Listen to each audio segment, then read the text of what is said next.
He's got a face for TV and a voice for radio, ladies and gentlemen. That is a lethal combination. Joining me this morning is WTIC News Talk's 1080 Brian Shactman, host of Mornings with Brian and Company. Brian, thanks for being here.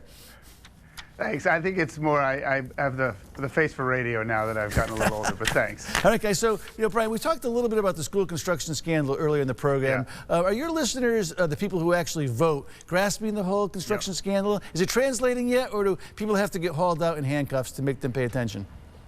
Well, to be honest, Tom, it's a complicated story. So people say, okay, there's a guy who got his daughter a sweet job.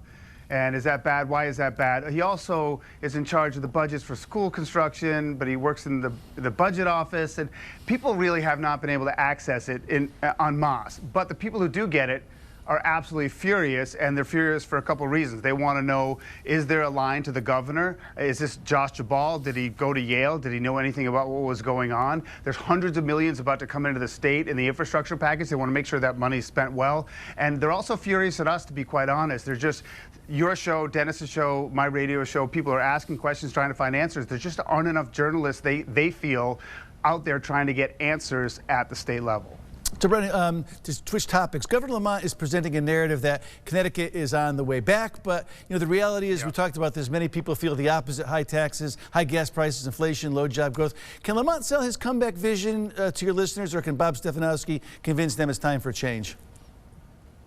Well, I mean, listen, you have an incumbent with, a huge budget surplus, you have a huge rainy day fund, but there are certainly holes here. The tax issue, he's tried to get ahead of it, so it's going to be hard for Republicans to really get a lot of traction there. The job growth isn't great, but it's not a crisis. The key is, has been discussed, is inflation.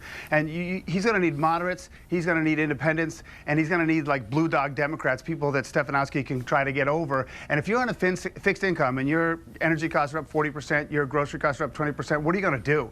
You're either going to dip in a principle, or you have to dramatically change your life. And those are the voters that he needs to go after. And there's a feeling that Stefanowski, he's a presumptive nominee, so maybe he should act like he already is the nominee and be out there a little more. He's not out there a little more beyond just that sort of silo that he's always in. So there's a feeling that Stefanowski needs to make more news on these issues. So Roy sitting next to me, and the other Democrats want to wrap Trump around every Republican running for office this year. That a good plan, Brian? I don't think so, in the sense that I think a Republican can win without being full-blown Trump supporter. It's proven to happen. You saw what happened in Virginia with the governor's race there. So it's clear that you don't need to have some explicit Trump support to win in Connecticut. I mean, if the label can stick, then maybe it's a good thing. But here, with all the moderates, all the independents, there's just so much of a middle ground vote to be had that being labeled a Trumper it might not stick. So, and lastly, Brian, I noticed Hartford Business Journal released their Power 50 last week. You were not on the list, but hey, neither did you. You weren't either, though. Were you on it? I was not on there, but neither was Gino Auriemma or Dan Hurley. All right, you got one pick. Who makes that list?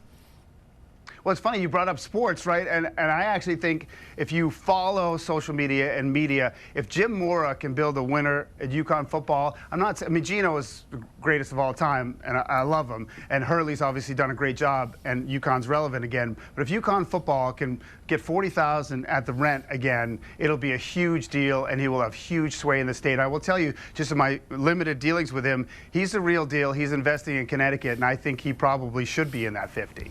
The great Brian Shactman, WTIC in the morning. We'll talk to you soon, Brian. Thanks for coming on. Thank you. Next up on Calp Report, he's got a tax plan, she's got a tax plan, the Gov has a tax plan, everyone has a tax plan. So what direction should the state go? We'll discuss when we get back. Don't go away.